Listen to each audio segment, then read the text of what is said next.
96.5. 6:58 minutos. Buenos días, dominicanos, dominicanas, ciudadanos y ciudadanas del mundo. Julio Martínez Pozo, los comentarios de los temas más importantes en el sol de la mañana. Buenos días en este viernes 17 de junio del año 2016 a todo el equipo del Sol de la Mañana. María Elena Núñez, Víctor Gómez Casanova, buenos días Oli Matos, Yolanda Martínez, Eury Cabral, José La Luz, Melton Pineda, Dona Mauri Saibar, nuestros distinguidos colegas de 5 a 7 de la mañana. Nuestro saludo para don Yuri Rodríguez, Humberto Paniagua, Andrés Martínez, Luis Ramírez, Daris Terrero. Buenos días para en Santiago de los Caballeros, Ramón Paulino, así late la ciudad corazón.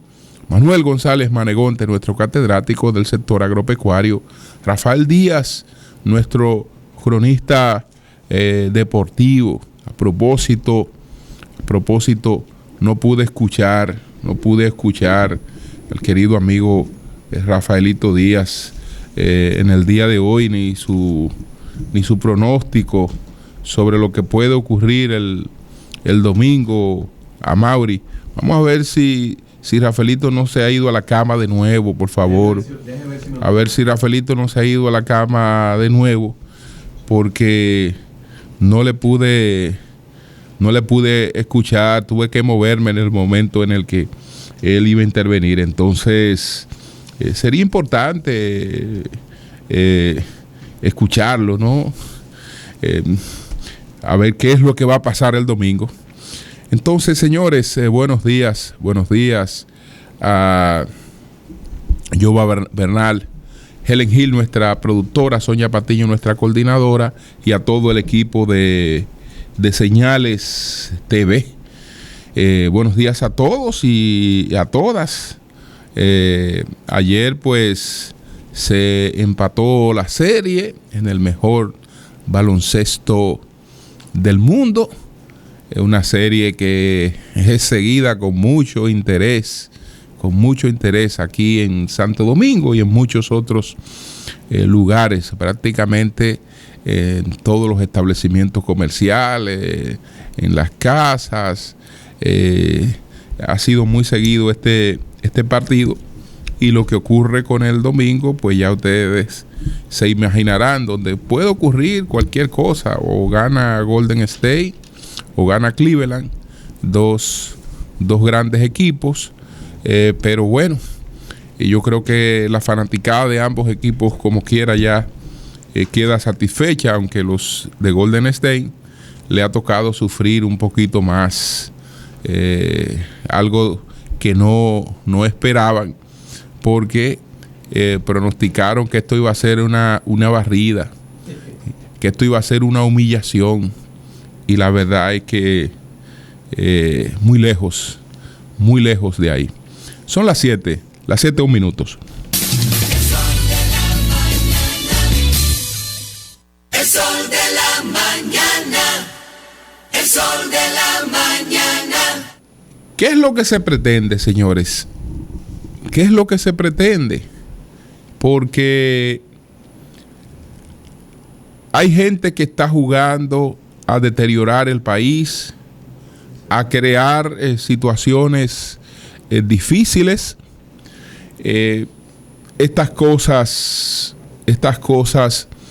son conexas a lo que ha pasado después del proceso electoral, cómo hay un sector que, a una sabienda de cuál era su realidad, ha querido pues buscar otras excusas sobre su realidad. Gente que se postula como candidato presidencial no llega al 1% de los votos, y entonces quiere culpar al sistema electoral de que no hayan tenido un respaldo. Es decir, un candidato que no llega al 1% de los votos, la gente no lo ha tomado como candidato presidencial. Ha sido candidato presidencial, pero la gente ha ignorado que es candidato presidencial. Entonces, usted debe buscarle explicación a eso. Pero la explicación aquí es que ese 0% que decían las encuestas que usted tenía, lo sacó porque hemos experimentado un gran retroceso. El retroceso consiste en que la gente no lo respalda. Y otros que alcanzaron puntuaciones, incluyendo la puntuación de un 35% o de un 3 o de un 4% en otros casos, que son votaciones que pudieran estarse presentando desde la realidad de cada quien como ganancias. Sin embargo, buscaban otra cosa y han querido establecer otras responsabilidades. Entonces, primero quieren presentar un clima de deterioro político, quieren presentar una situación de crisis, soñaban con igualar a la República Dominicana con Haití y con Venezuela. No importa que eso le haga daño a la imagen del país, que eso pueda afectar la economía del país, son capaces de cualquier cosa por poner sus intereses por delante. Y yo creo que el que no pone los intereses de su país por encima de todo, no está en capacidad de dirigirlo. No merece que la gente lo tome en cuenta como un potencial líder del país, porque el líder tiene que tener esa capacidad de sacrificio. Viene ahora, se presenta la Asamblea de la OEA en la República Dominicana, se intenta colocar entre los temas de la agenda una crisis que no se ha dado en la República Dominicana, una supuesta crisis postelectoral. Fracasan en eso, pero ahora veo que el asunto apunta hacia cosas más peligrosas. Ha aparecido una bendita organización que se llama Comité Nacional de Lucha contra el Cambio Climático. Y ese Comité Nacional de Lucha contra el Cambio Climático se ha dedicado a propalar rumores contra el Banco de Reservas de la República Dominicana. Supuestamente hablando de situaciones de iliquidez, de dificultades, que el Banco de las Reservas no la ha tenido, no solo en esta gestión, que tiene una de sus mejores gestiones en mucho tiempo, la que ha encabezado Enrique Ramírez, sino que están hablando de problemas que, tal y como ha destacado el gobernador de Banco Central, Héctor Valdés Albizu, el Banreservas no lo ha tenido en 30 años. En 30 años. No es que no lo tiene ahora, no. Es que en 30 años no ha tenido pues esas situaciones. Habrá pasado por etapas distintas, pero los extremos, las cosas de las que se están hablando no han ocurrido con el Banco de Reserva en 30 años. Entonces, el gobernador del Banco Central, y qué bueno que ha sido él que lo ha hecho. Qué bueno que ha sido él que lo ha hecho, porque lo hace el propio Banco de Reserva y es el interesado, el atacado, el cuestionado, el que está dando las informaciones, y no tiene el mismo peso que lo haya hecho como lo ha hecho el gobernador del Banco Central, don Héctor Valdés Albizu. ¿Qué datos ha dado Héctor Valdés Albizu sobre la situación de la banca en sentido general? Las entidades financieras tienen en el Banco de Reservas unos depósitos por 23.242.800.000 pesos. Estamos hablando de reservas. Y esto es Esto es lo que estamos hablando en la inversión o reserva overnight, que es aquella que tiene un retorno inmediato en liquidez. Entonces, en el encaje en peso, en el encaje en peso hay un excedente de 1.679 millones. Y en el encaje en dólares, el excedente es de 341.3 millones de dólares. En el caso, por ejemplo, del Banco de Reserva, el índice de solvencia que exige la ley monetaria y financiera es de un 10%. Y el índice de solvencia que presenta en estos momentos el Banco de Reserva es de 16.89%. Tiene un 33% del total de los activos y la morosidad está por debajo de la morosidad del sistema.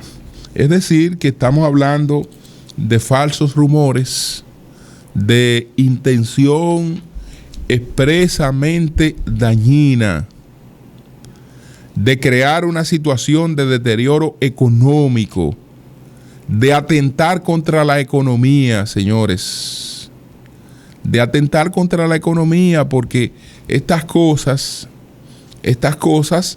tienen pues un impacto que a veces no se puede medir.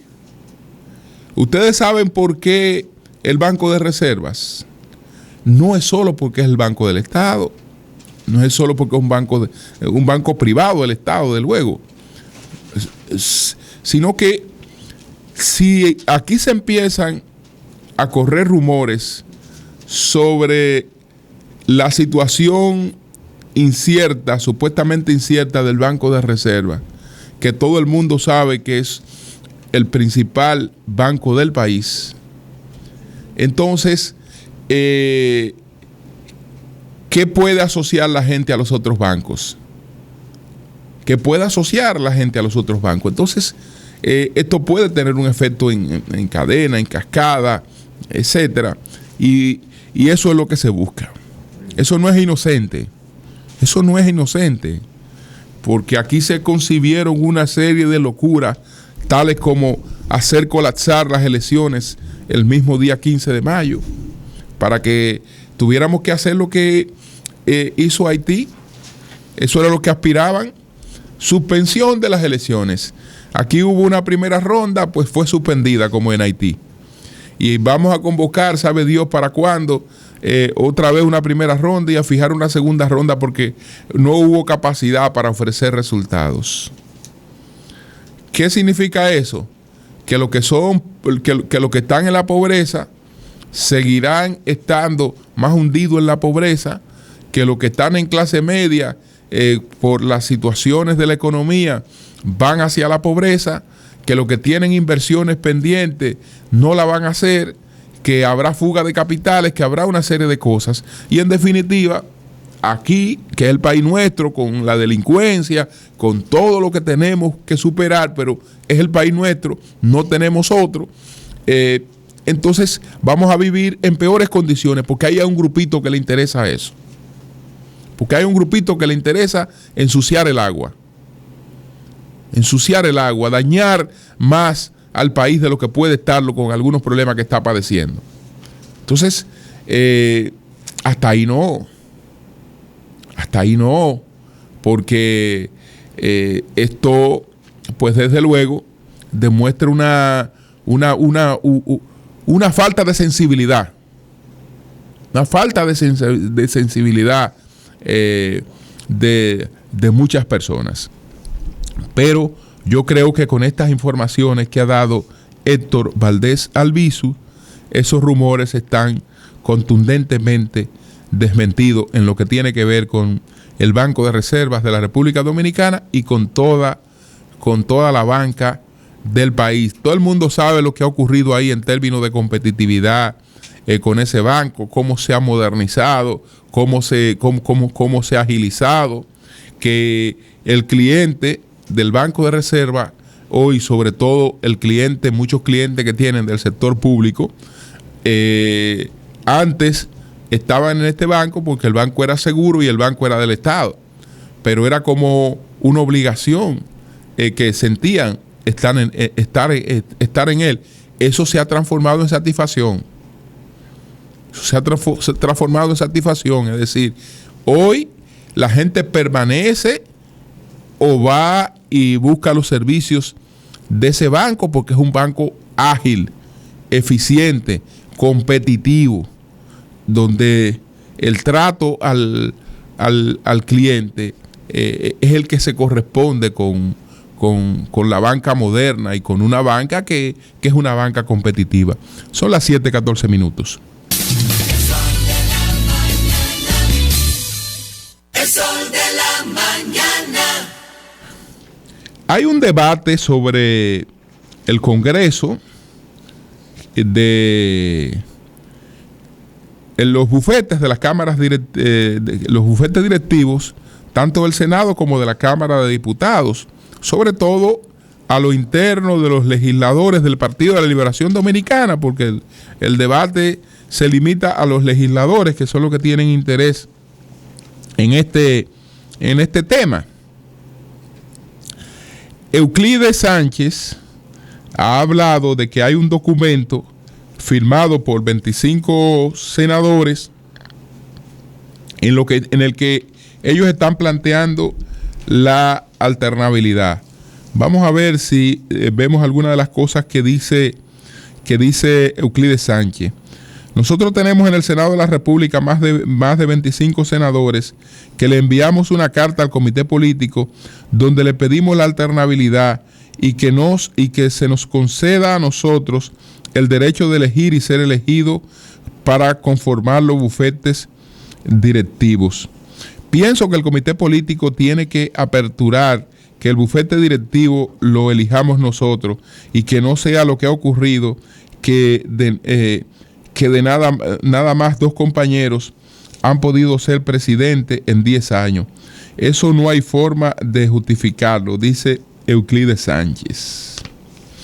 Bueno, yo creo que una de las ventajas que el PLD le ha dado a este país con el dominio del Congreso, y lo saben los empresarios de este país, una de las ventajas es que cualquier cosa puede discutirse o puede canalizarse por las vías correspondientes. La práctica, incluyendo en los congresos del PRD y ahora parte PRM, la práctica era que cualquier tema había que irlo a discutir ahí con un saco de dinero. Había que ir a discutir cualquier tema. Es decir, había que ir a comprar el endoso a cualquier tema. Había que irlo a comprar. Y eso era una práctica conocida en la República Dominicana. Todo el mundo sabe que incluso como hubo un proyecto de telecomunicaciones que fue objeto de una falsificación por un individuo que anda hablando todavía por ahí tonterías y predicando moral. Entonces, esa era la práctica. Con el PLD, que usted le podrá decir todos los defectos de otra cosa, eso se ha reducido a su mínima expresión. A su mínima expresión. Es decir, el PLD se maneja en función de que hay un respeto a las líneas políticas que emanan de su comité político. Hay un respeto a la línea que traza el que tiene el liderazgo del gobierno. ¿Por qué? Porque una de las cosas buenas que el país ha tenido también es que no hay un Congreso del mismo partido incluso boicoteando a un gobierno como lo tenía el PRD.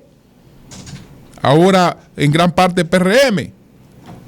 Tienen un Congreso, pero de nada le vale al país que dominen el Congreso y el Ejecutivo, porque entonces el Congreso se dedica a boicotear al Ejecutivo y la gobernabilidad entonces es muy crítica y el país no avanza. Eso también es un factor que ha sido distinto. En los gobiernos de Leonel Fernández, Congreso del PLD ha sido un Congreso que ha apoyado a su presidente. En el gobierno de Danilo Medina, y no tiene por qué ser diferente en la segunda gestión, un Congreso que respalda a su presidente, que respalda a su gobierno. Esto no quiere decir respaldo ciego y que el Congreso no tenga derecho a pronunciarse sobre situaciones que no comparta y a discutirla con el gobierno. Pero no es que está expresamente dedicado a boicotear un gobierno como le ha ocurrido al presidente Barack Obama. Sus principales iniciativas boicoteadas por un Congreso. Entonces, el país ha tenido esas dos ventajas. Primero, no hay que ir a comprar proyectos al Congreso. No hay que ir a comprar proyectos al Congreso. Y segundo, no hay un Congreso boicoteando a los gobiernos. Entonces, ¿qué pasa? En la metodología que sugieren estos senadores, yo no la comparto. Si bien es cierto que entiendo que debe haber alternabilidad, pero esa alternabilidad debe darse bajo el mismo mecanismo que el PLD ha tenido hasta ahora. Señores, lo que hizo que se cambiara lo de el Fondo de Inversión Social, que se llama Barrilito, que lo usaban a su conveniencia, son sus principales detractores. ¿Usted sabe para qué eran esos fondos sociales en las gestiones anteriores? Esos fondos sociales eran para comprar la presidencia de la Cámara de Diputados o para comprar la presidencia del Senado. El que quería ser presidente del Senado tenía esos fondos a su discreción. Y entonces esos fondos los repartía en función de los apoyos que recibía. Si el senador Olimato lo apoya, a Olimato lo atendían bien. Si el senador fulano de tal no me apoya, te embromaste. Esto es para los míos. Y con esos fondos sociales, esos que están hablando tonterías, que Barrilito, que desproporción, no, eso lo tenía Alburquerque ahí. Eso lo tenía Jesús Vázquez Martínez. Eso lo tenía Andrés también ahí. Ellos gobernaron con eso. Ahora, ellos lo tenían para ellos manejado a su antojo, para comprar la presidencia del hemiciclo, para buscar el apoyo para comprar la presidencia del hemiciclo.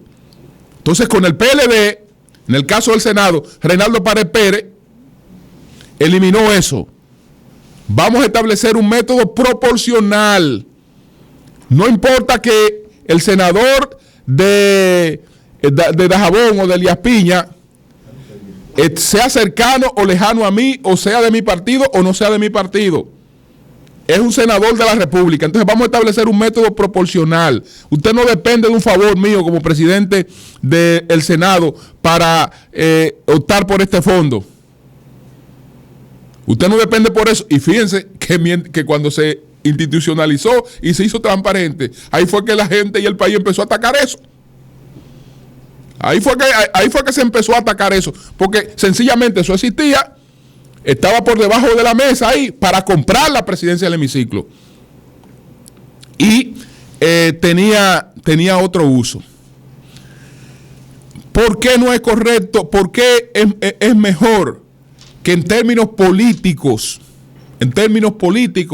el comité político, tomando en cuenta como se hacía, porque lo que se ha hecho tradicionalmente en el PLD es que el criterio que más pesa en la escogencia de los bufetes directivos es el del presidente de turno. Eso no quiere decir que todo se haga a su imagen o semejanza, o que él va a asumir todo en función de sus de la gente que le respalda a él o que le endosa a él, porque Leonel no lo hizo y Danilo no lo ha hecho tampoco. Y ellos lo hacen con sentido de equilibrio, pero son presidentes de ambas cámaras que van a trabajar con el presidente de la República, y se supone que su criterio debe ser siempre tomado en cuenta, y ha sido tomado en cuenta hasta ahora. Hasta ahora ha sido muy tomado en cuenta. Entonces, yo creo, señores, que eso no lo deben dañar. Eso no lo deben dañar. Eso debe ser una facultad del comité político. ¿Por qué? Porque si usted mete 7 aspirantes a buscársela en la Cámara de Diputados para buscar apoyo con los diputados, para conseguir la presidencia de la Cámara de Diputados, usted está metiendo un desorden ahí. Usted está metiendo una crisis innecesaria. No. En un país donde votamos 100 y nos dividimos, porque entonces los votos dicen que votamos 100 y nadie acepta. Por ahí anda el círculo de locutores que todavía no se sabe lo que ha pasado, ni lo que va a pasar. Ahora está el colegio de abogados en otra crisis. Una cuestión que donde hay 3 gente, ya usted sabe lo que pasa. Entonces no, eso está bien así. Eso está bien así. Ahora, que sí haya un cambio en lo de la alternabilidad. Así, pero con alternabilidad. ¿Por qué? Porque cuando el comité político dice es fulana o es fulano, ya eso se acabó ahí. Y eso se acata. Y no hay derecho a acusaciones, a decir que fulano compró la presidencia o no la compró, que fulano buscó esto, que buscó aquello. No. No le metan ese desorden en este país. No le metan ese desorden en este país. Por aspiraciones personales, no le metan ese desorden en este país. Que eso se mantenga como está. No es verdad que es inconstitucional. ¿Por qué? Porque lo que hace el PLD es que le da la orientación correspondiente a sus legisladores, y son los legisladores los que votan. Son los legisladores los que votan. Entonces, no es verdad que si yo soy legislador de un partido, ese partido no tiene derecho a mí a trazarme pauta. Porque hay gente que después de escogida quieren privar en independiente. Ha habido tradición en este país en ese sentido. El que lo escoge un partido se debe a ese partido. Si mi partido me escogió, mi partido tiene derecho a trazarme líneas. Porque yo soy diputado del PLD o soy diputado del PRM. Entonces yo tengo que ir a buscar las orientaciones del PRM, pues yo represento la visión política que tiene el PRM sobre la sociedad. Y yo tengo que actuar en función de eso. Entonces eso no es inconstitucional. Eso no es inconstitucional.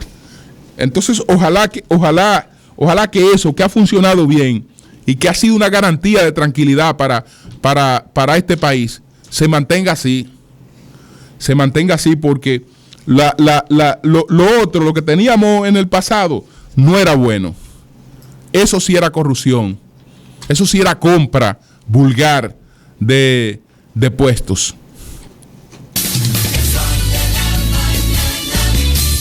El sol de la mañana. El sol de la mañana. Señores, finalmente quiero referirme al asesinato de la diputada laborista Hof Kos. Un hecho muy lamentable, una cuestión de barbarie, probablemente muy asociada a su posición, porque ella, pues, hay un referéndum que debe realizarse el 23 de junio para discutir si Gran Bretaña sale o no del Reino Unido. Entonces, ella es partidaria de que Gran Bretaña, no, del Reino Unido no, sino de la Unión Europea. De la Unión Europea. Ella era partidaria del mantenimiento en la Unión Europea. Ustedes saben que Inglaterra ha estado en la Unión Europea, pero tiene una serie de condicionantes. Uno puede conseguir un visado Schengen, puede ir con ese visado a casi todos los países europeos, no puede ir al Reino Unido. No puede ir al Reino Unido. Ellos tienen política de control migratorio, tienen una serie de cuestiones hasta para los propios europeos internas, pero aún así hay sectores que quieren ser más radicales y quieren lo que se llama el Brexit, es decir, la salida de la Unión Europea. Hay un referéndum para el 23 de junio y esta legisladora estaba en campaña a favor del mantenimiento de su país en la Unión Europea. Entonces, un individuo de 52 años que dicen que ha padecido problemas mentales, la mató. Señores, una cosa tan sorpresiva como la que se da aquel día que de repente uno recibe la noticia de que mataron a Juan de los Santos. Una cosa que uno cree que puede ocurrir aquí en un país como el nuestro, que tanto criticamos, que tanto cuestionamos, que cómo va a ser, etcétera. Que esto, mire, una legisladora, esto hace muchos años que no ocurría en el Reino Unido, tal vez más de 30 años que eso no ocurría, y hay gente que ha hecho campaña, sobre todo promoviendo el odio, y probablemente esto en cualquier enajenado mental prende y llega a una situación como esta. Esto fue, no solo fue que la mató a tiro, la cuchilló, la pateó, etcétera. Lo que hizo con la pena de muerte no lo paga. La pena de muerte no recompensa un crimen de esta naturaleza. Cambio y fuera. El sol de la mañana.